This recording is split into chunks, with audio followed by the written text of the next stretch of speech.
I am back from Samsung Unpacked. It was a big venue, there was tons of people there, and the presentation was out of this world, but it was all about this today, the Samsung Galaxy Note 9. I managed to get my hands on it a little bit early, so what I'm gonna do is I'm gonna unbox this, let you know what comes inside the box, tell you all the new features, and then I'm gonna go outside, take some pictures with it, and show you what this camera can do. So let's go ahead and get started. All right, so let's see what comes inside of the box here. And it's gonna come in 4 different colors. I have the lavender one here, and there's also gonna be a blue one with the yellow S Pen, which I really like. And there's gonna be a copper and also a black edition as well. So nothing too crazy here. Same kind of presentation that you would normally see on Samsung devices. You would get a SIM removal tool here, and you're also gonna get some paperwork. Nothing too fancy there. Of course, you're gonna get the phone. And this is the lavender version right here. Let's take a look at what else comes in the box. You get the fast charging brick. Of course, you get the USB to USB-C adapter. Those are good for OTG, file transfers, and things like that. And you end up getting more S Pen tips, which is really nice.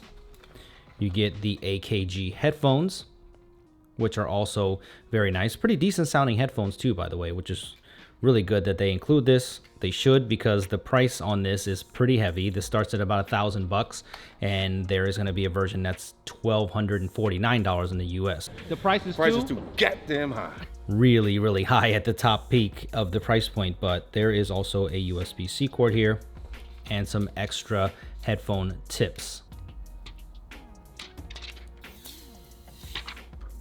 Let's go ahead and start with what's new on the Note 9, and I'm gonna start with hardware. And the 2 big improvements that I can see here right away is obviously the fingerprint scanner. It's right underneath the cameras now, so it's really easy to get to. That was my biggest gripe probably on the Note 8 when it came to the ergonomics of it. And then if you look on the front here, you actually get stereo speakers, which is a big deal. So now this is just like the Galaxy S9 Plus, so no more single finger blocking of audio. So that's great for the Note 9. And then the Note 9 also gets the Qualcomm Snapdragon 845 processor with 6 GB of RAM and 128 gigs of storage. And that comes standard like that, but there's also a 512 GB version, which is a whopping $1,249 in the US. And that comes with 8 GB of RAM though. So that's gonna be one of the biggest things. So I can't wait to get that one in, but for the normal average person, they're probably gonna stick with this model right here, the 6 GB of RAM with 128 GB of internal storage. And it still has an SD card slot as well. So technically, if you get the 512 model, they say it's 1 TB ready, which is absolutely crazy. The display gets a little bit bigger at 6.4 inches versus the 6.3 on the Galaxy Note 8. This is still Quad HD Plus, still Super AMOLED, very crispy, super inky blacks, awesome color. So I don't think anybody's gonna really argue with you that this is the best display on the market right now. One of the most important upgrades is the 4,000 milliamp hour battery that's in here. That should get through a full day's workload. So I'm gonna let you know in the full review coming up very soon, but that is a pretty big jump from the 3,300 milliamp hour battery that was in the Note 8. So I'm definitely looking forward to that when it comes to the all-day battery life. But we all know what's up. We need to put it through the test. So every other feature that you've seen on other Samsung phones or even the Note 8 are brought over here. And this is pretty much, I'm thinking, the most complete smartphone that's out there right now because it has so many features.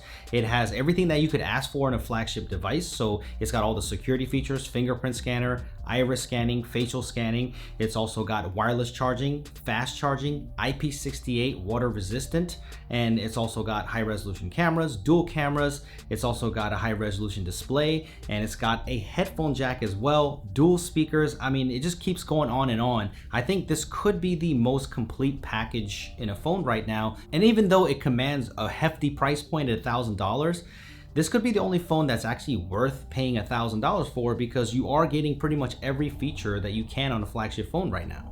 I have a little bit of a feeling that people are going to disagree with me, so let me know which phone that you think is the most complete package out there right now when it comes to performance, specs, and how much it costs. So of course it wouldn't be a Galaxy Note without this thing, the new S Pen. And the big deal about the new S Pen is that it has an internal battery and it's connected by Bluetooth LE now. So there's gonna be a lot of new features in here to let you control presentations directly from here, control the camera. You can unlock the phone from here as well. So these are neat features. Now, when you put this into the silo of the Note 9, it will charge this. But for some reason, if this is not charged, all the other pen functions will still work. Before I go outside and start taking some pictures, I want to show you some of the new S Pen functions here, or I want to show you some of the stuff that's here in the settings. If you go into S Pen here, you can manage the S Pen features. And what you're going to see is you're going to see the S Pen remote. And that's probably the biggest function here. It's going to show you what the battery life is like. And then you can customize these features. So I have it set up like this, where you hold down the button on the pen and it's going to open the camera, and all you have to do is double tap to flip it into selfie mode, which you'll see me on right now. I'll double tap back, and then if you just press it once, it will take the photo. So I can see this being very useful, and I can see people using this a lot. This should be the same camera setup as we've seen on the S9 Plus. So hopefully there are some refinements here in processing. So I'm gonna go outside and take some pictures. You let me know what you think about that, and let me know what you think about the Galaxy Note 9 in general, and if you're gonna pick one up or not. Stay tuned for a ton more coverage on this, and I'll see you guys in the next one.